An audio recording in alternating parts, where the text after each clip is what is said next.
Hey, welcome back. We're going to do the right side seal replacement, although a bit of a spoiler alert. My phone ran out of space before I could finish the project. Excuse me, but this will get you most of the way there. So we've removed the stator cover and the spark plug, and we're inserting the piston stop. Next up, we'll remove the nut and washer holding on the flywheel. I've got to move quickly here because I've sped things up 4 times. So there you go. The washer was fused to the nut, and now this is really the hard part, is getting off this flywheel collar mount, is what I will name it. I christened the flywheel collar mount. It's probably known as something else. I pulled out my 2-jaw puller, which I need to get a bigger 2-jaw puller because that middle stud that you position against the end of the crankshaft could be bigger.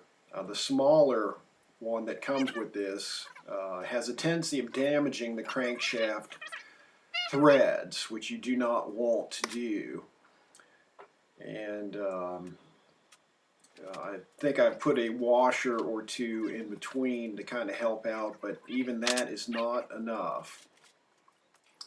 As a matter of fact, what you can get is a large washer with a small hole in the middle, and that provides some good protection. And I go back and forth trying to get this thing centered and the washers lined up correctly to avoid damaging the threads. And I think I still damaged the threads, but I have a tap and die set. So I think you can get them for cheap, which I did. I forget what I paid for my tap and die, my metric tap and die set, but it has been a lifesaver in numerous situations. So that's what's going on there.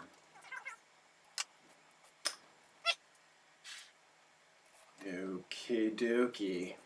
So we'll go back and forth on this. And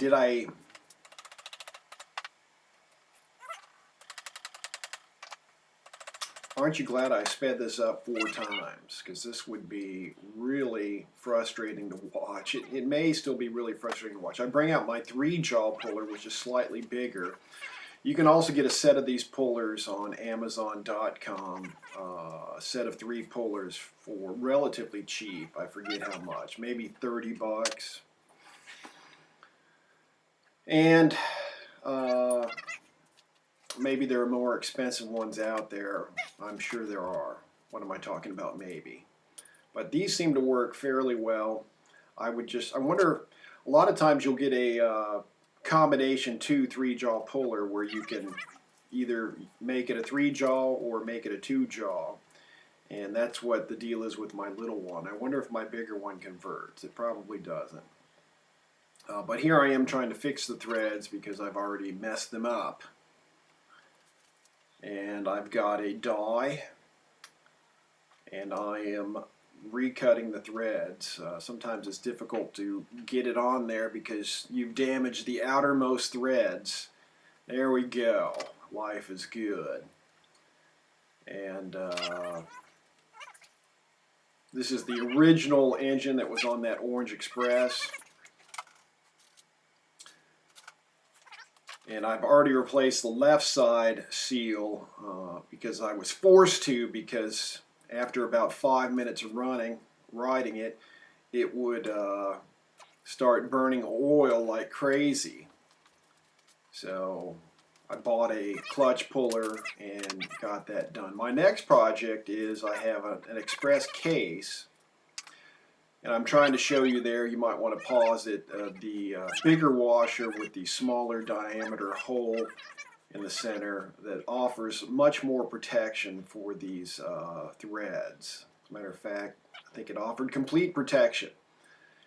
And for some reason, I decided to fix the threads again. I probably should have waited until I was done, but anyways, you get a bit concerned about these things, and what you're looking at are the stator with the coils, and you've got to be careful to protect those.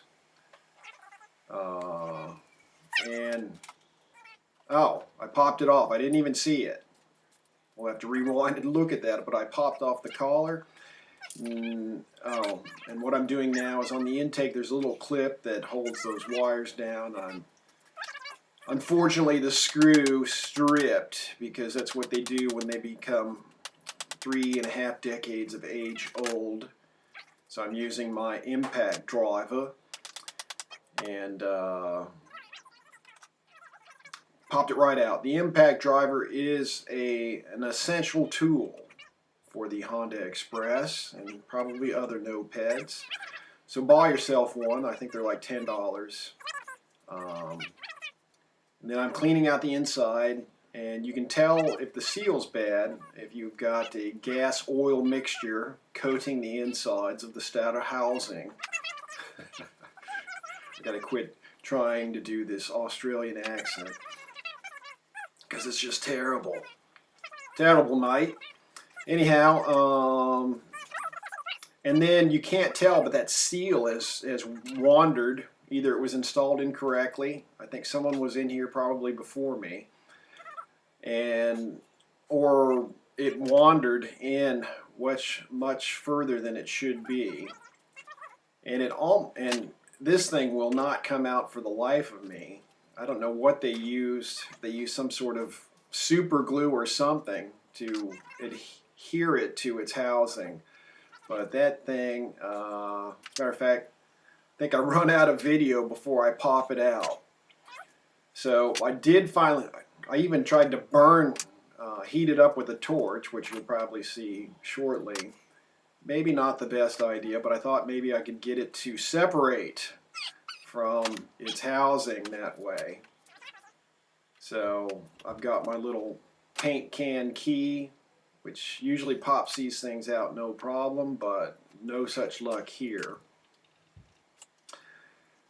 And yeah, thank goodness for fast forward speeds.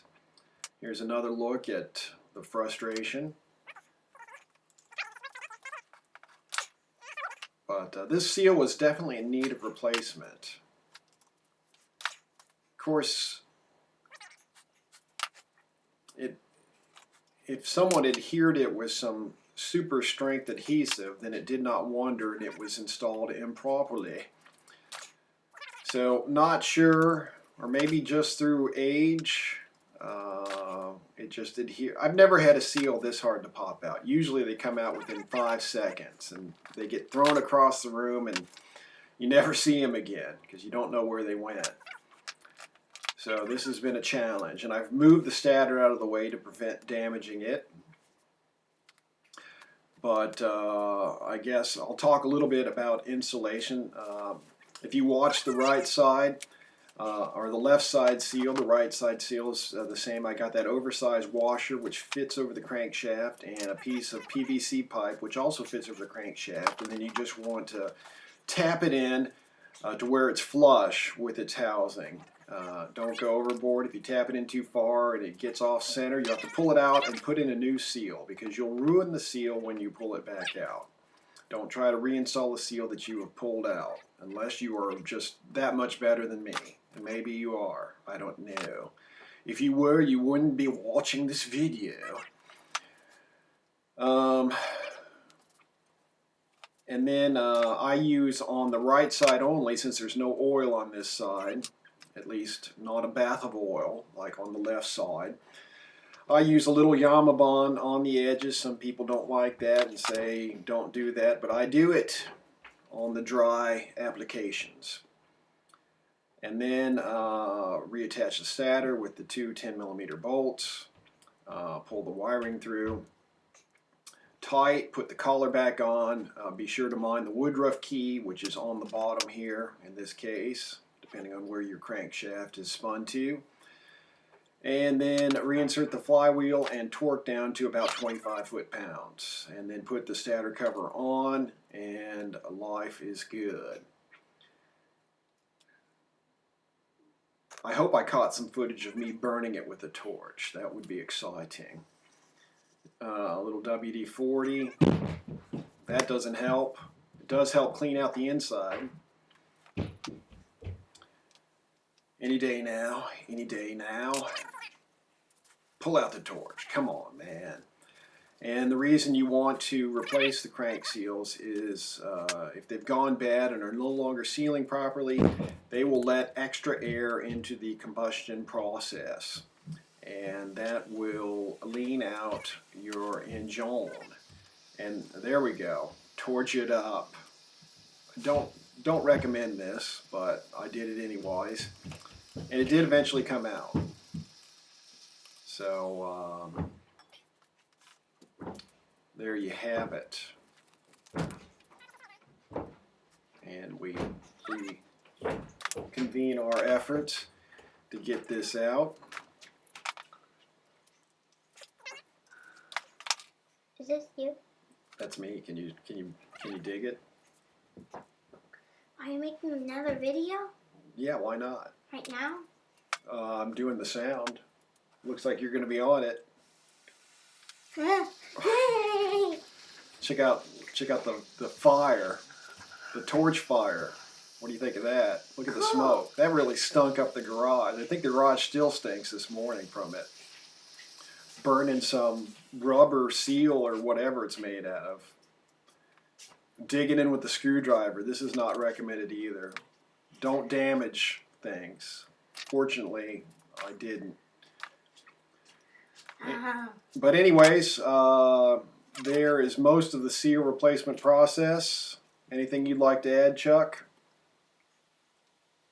How about thanks for watching? Make sure to like and subscribe. Okay, yeah. Talk to you later.